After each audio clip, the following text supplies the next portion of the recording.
So earlier I noted some words, concepts, the thoughts.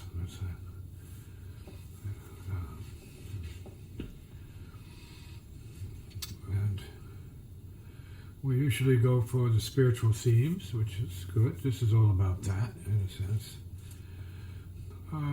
But I thought I'd take a bigger perspective. Like the spiritual is about the inner. So I thought I'd change the focus a little bit and put down some notes about the more general aspect, like civilization, what that is, what it's becoming, what's happened to it. Not that I have answers for it, but just the thoughts out there. And so materialistic optimism came up.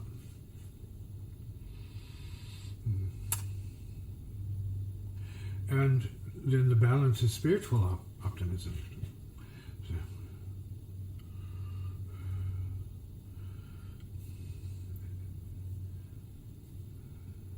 materialistic pessimism or despair. Materialistic optimism, right? Well, optimism, see? As such.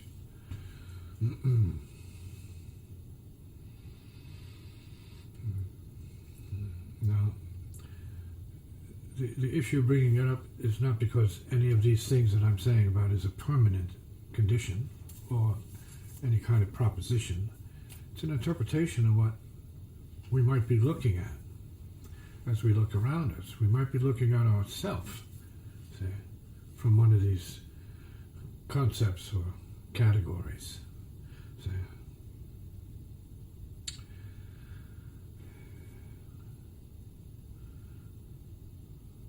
Comment? So when you talk about materialistic optimism, would that be somebody's goal to have certain attainment in terms of materialism? Well, being in that direction, being on the positive side of it, having good days, good times. See, being okay with the world falling apart. Let's say, your karma is such that you're having a good time no matter what. See, or it could be rather than a materialistic state of affairs, a state of mind. See, could imply a naturally optimistic view, of the greatness of life. Let's say life is great. You hear people saying, "Yeah, this is great," in the midst of other people who are dying and so on, because that's your individual state. So no problem with that, perhaps.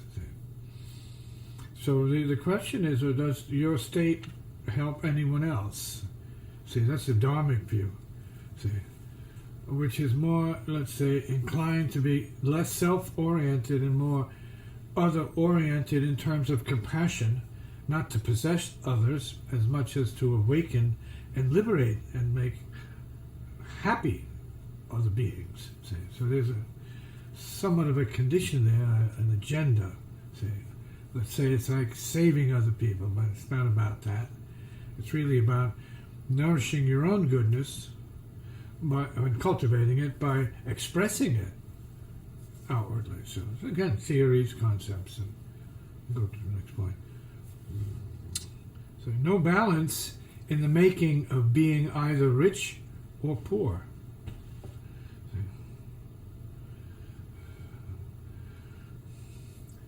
The billionaire or the immigrant in search of a wholesome, good life. An upgrade relative to the poverty, perhaps, or the suffering they were born into. So they move towards the hope land, the great hope land. So, when many find out when they get here, there's more despair here. So, maybe even harder here, because there seems to be so much more, but you have no access to it. So this is now a little bit of a reflection on the condition of things for humans, earth beings.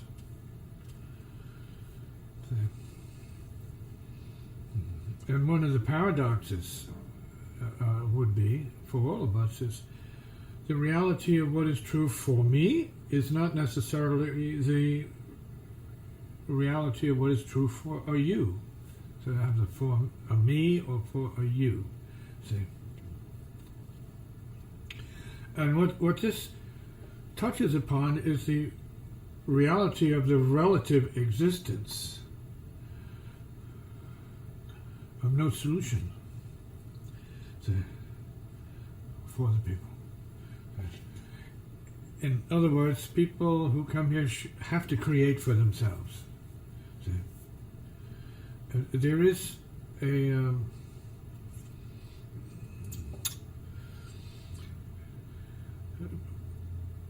also something that is for the benefit of the people. We'd have to say that would be in terms of a functioning government that cares about the people. See? That cares about their ancestors, because their ancestors had to come sometimes begging for help. See? See? So the inappropriate self-righteousness that exists in, let's say, the party of only me, right? And later for you, too bad for you, you shouldn't even be here. So it's like isolation and denialism. Denying the ancestry of each of us, unless you were born wealthy, you have that, but that's one level of wealth, but not true wealth. It's functional wealth. Money helps. Doesn't liberate you. Can make you worse off, in fact.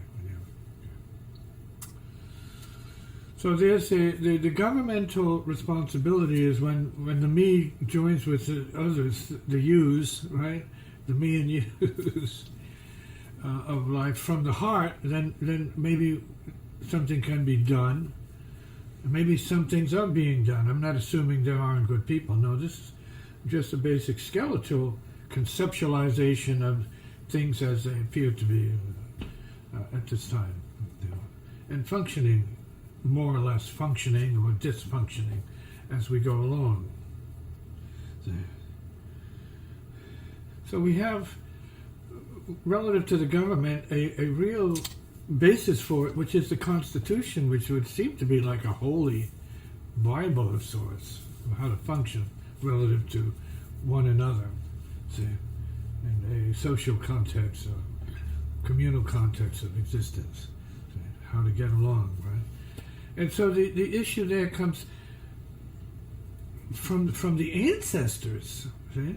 These ancestors who, while they were warmongers themselves, or whatever they were, racist, whatever, as per their culture, well, they came from the heart and said, something like, it's for the people, by the people, which is good. A very good idea. It sounds righteous. Well, I won't say it's just for the people, by the people. No, it's change the word. Heart. See? It's for the heart, from the heart, by the heart, to the heart. That's what I'm saying. That's what I just said. And manifesting this process or promise of liberty and justice for all citizens. See? Idea. Yeah. Sounds simple, easy. It sounds very on point. Just a thought. Mm-hmm.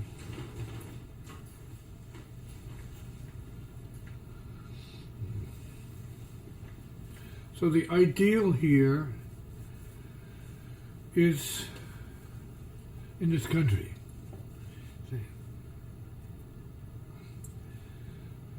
Is stated in terms of United States of things,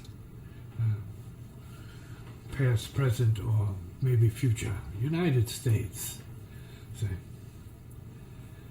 But we can't really have that in a certain way until we have united states of consciousness. Yeah. Yeah.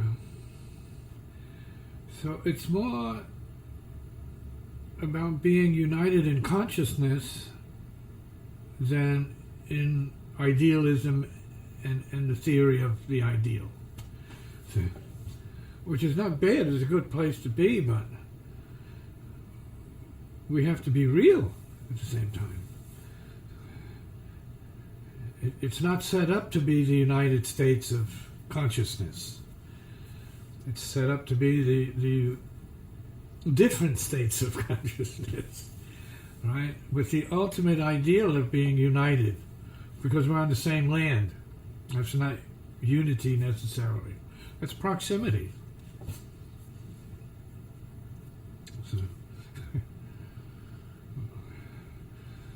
So we have a very general partisan approach, right?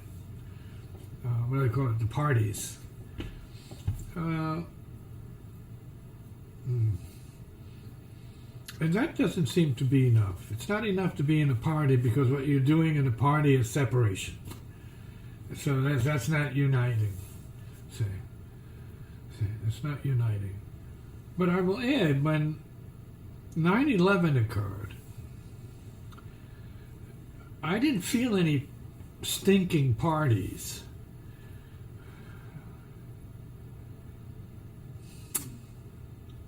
I just loved everybody here. It was easy, because that was an event that struck at the heart of every single person on the planet, let alone in this country. See? So my question then would be, do we have to be under attack to get this thing together? Does it have to be a war? Does it have to be that extreme and that removed from the heart that's present all the time? See? It seems like that's the fact. It might have to be extreme to move everybody on, not quite on the same page, but in the right vibration, the right feeling. Sad, but true. United or disunited states of consciousness.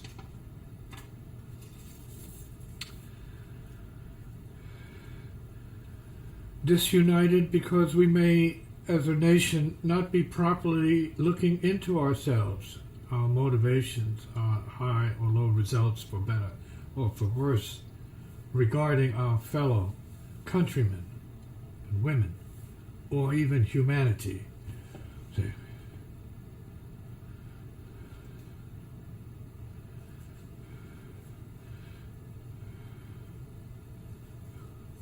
Do these factionists really have a heart for who? Just themselves? What good is a heart just for itself? The heart is like a radiation point. It's like a lamp, a light, a sun, a heart, radiance, heart radiance. Yeah, there we go. Where's the heart radiance? You know, I'm not trying to be a comic here. I am, but not intentionally. The situation is comic, in a sense. You know. Strange, funny, bizarre. But potential. This is not pessimism. This is a reflection on how things appear. So then there's this atmosphere of religion in this country. You know, one nation under God. What is the God if it's not a heart for everybody? That's my question, people, brothers and sisters. You know, each and every one, brother and sister. Say, who are we if we don't have each other? Who are we if we buy into the disunited states of consciousness as a righteous way to be? Separated, right? partied out this way and that way, indifference, and with vengeance. See, it's just like it's a form of warfare. See, so in that sense, this country is at war with itself, and need not be if you pay a little attention to the Constitution and its ideal, its purpose, its goal, its promise, potential realization. And then we look at the religion that we associate with and say, well, for the most part, who's the leader of that religion? You can't say it's Jesus.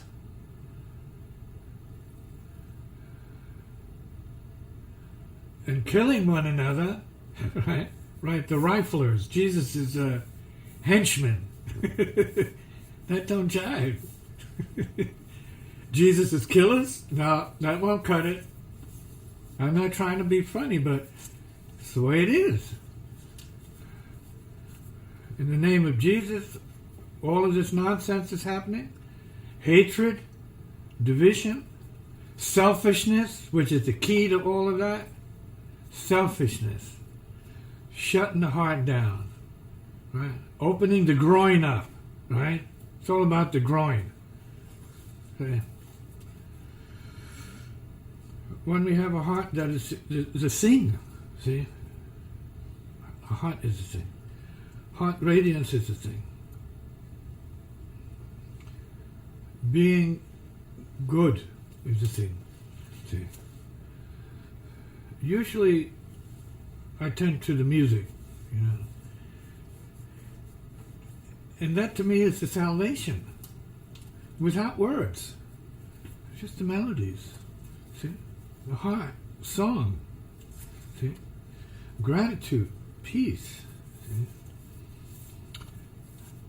Camaraderie, brotherhood, sisterhood, familyhood. See? Forgiving. Didn't Jesus said something, you know, about that, right? Something. Jesus' heart and the forgiveness is all the same song. See? Whether he was in one part of the earth or whatever, nobody knows what color he was. Because it doesn't matter. His heart mattered.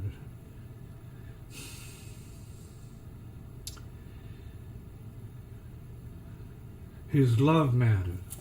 See? Love one another as I have loved you, as good spirits, not as criminals and gangsters. It's not bad for a moment. So warriors, not bad for a moment. You got to do what you got to do. But what we can do beyond being warriors and gangsters and hoods and killers and all the rest of that darkness, evil beings, demons, barbarians, what we can do is love one another. Forgive one another's differences. See? Care. See? Be kind to one another. Think of this man, Jesus. Right? An example for the planet, who obviously came from a higher place, because as they say, which could be expected of a spirit of that level of magnitude, he rose. He can rise. See?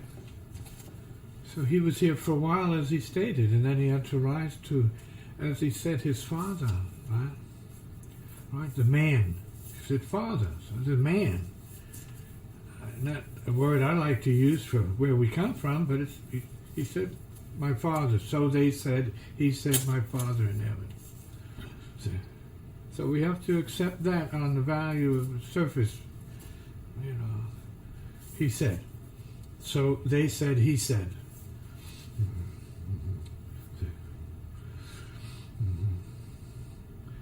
But whatever he said, based upon the little bit we know about him, is very powerful and much needed today as it was then. See? Uniting states of consciousness so that we can act finally as one, see, in spirit. Not in a way of, you know, like my thing is distinct from your thing, my color is distinct from your color when we all obviously come from the same source. Come on now. We are part of the same species, same beings. Were there going to be different sources for the same thing? No, there's the source for the same thing is one thing. And everything else extends from the one thing and is part of the one thing. Believe it, like it or not, we're part of the one thing. And we bleed the same. We cry and moan the same. We wish and hope and pray the same. See? Because in spirit, ultimately, we are the same. Differently. See? The suffering is the same. The crying is the same. The longing is the same. The begging for life is the same. The suffering of loss is the same.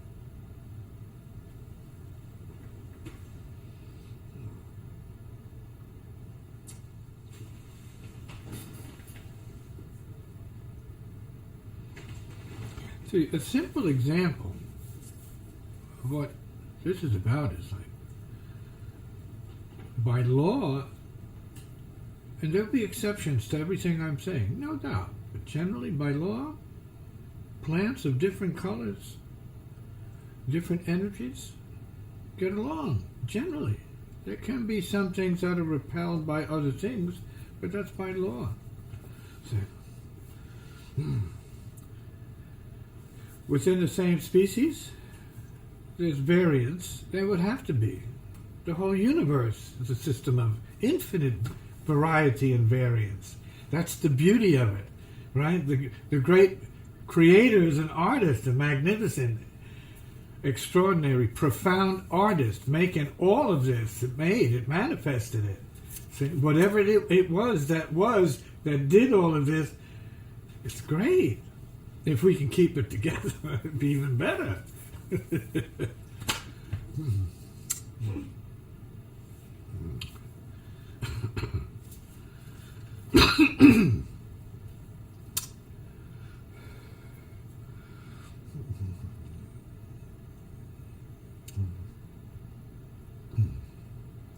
So we are all part of the soul, but we act like soulless vagabonds.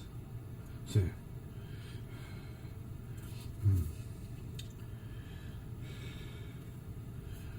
With complete ignorance of, as it was said then and can be said now, of the kingdom within. See? We would have to say within the heart. Right? The kingdom within your center of love and life, as a living being connected with all life.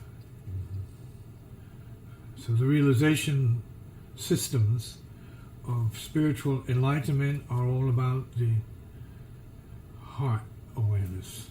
See, realization of heartness. See. We are one in the heartness. See. As when one passes and we are gathered in the funeral parlor, there's silence, there's peace. There is, for the time being, the letting go of our darker nature and appreciating the beautiful peace, see, of death, see, passing, not death in a certain way, but passing on. So death is a word for passing on, having gone, having come and then having gone. See.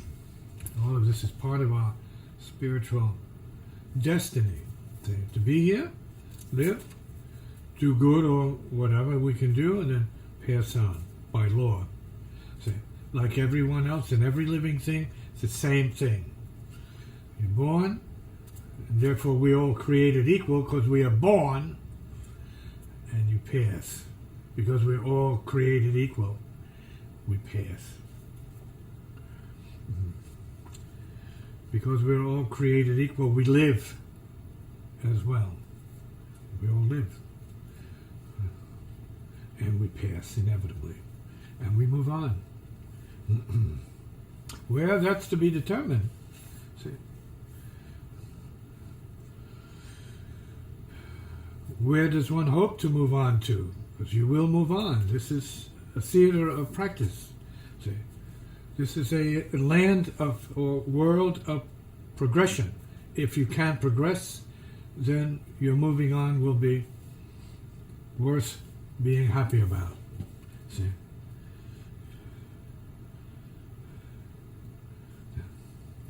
And so what we know so far is that we move into the spirit world. So then, how can we move into the spirit world? See? Like that. Because we are spirits. But we don't live as spirits. We live as flesh bags. See? Meat bags. It's all about our meat. It's not about our spirit or soul, for the most part. See? So there are those who are spiritual in nature, more so than just religious, as a society, religiously socialized. That's not the spiritual. The spiritual is more than the organization of a so-called religious event. See? It's possible, it's potential. See? The spiritual is not talk about it. See? The spiritual is that which is non-material about it. See? Not gravitational about it. That's the flesh. See? That's relative to gravity. What about relative to levity? See? And the rising. Spiritual is about the rising, the ascending, which you have the opportunity to do here and now. Ascend. Let your negative self go so your spiritual self, the immaterial self, can rise. Be true to itself. While you who cling to the flesh can stay down, right? Subject to the forces of the earth. Right? Stay down if you choose, until you experience the awakening of being a spirit soul that rises. See?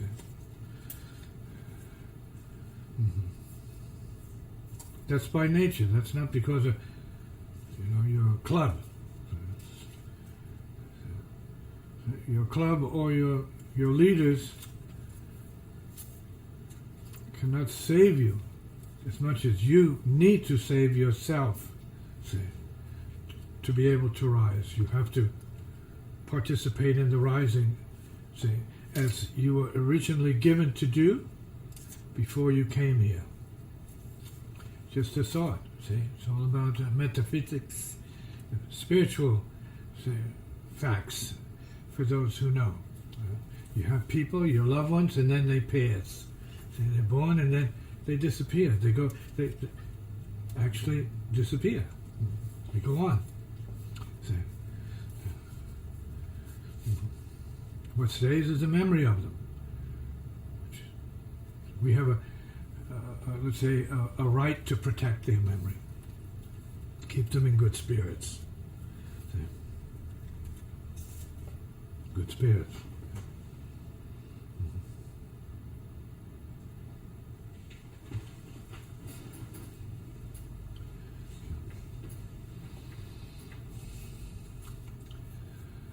So who has solution to this situation, confronting the entire world of universal creation by soulless nature, or by potential higher spiritual, alien, or even divine nature? Is it will or destiny? Is it history of cultural instinct, or intuition towards expansion born of compassion or exclusion, born of egoic selfishness and terminability? See?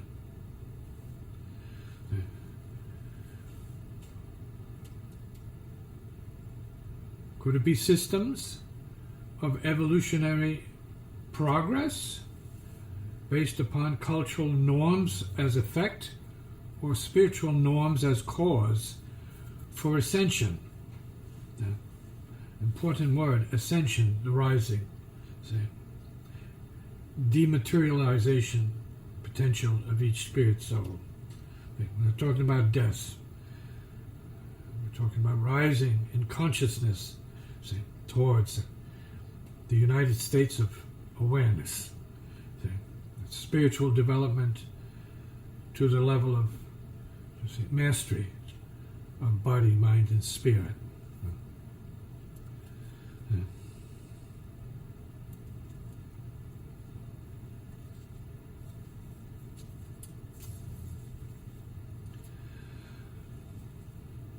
The destiny of the world balanced by the destiny of the great soul in each one, teaching the path of detachment from the world, of material success as process of descension towards isolation, depression, separation, division, and death.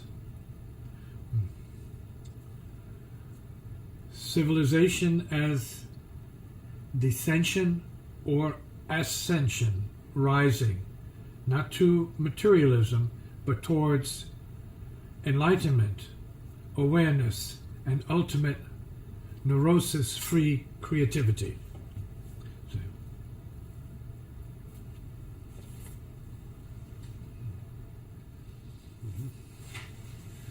Phew.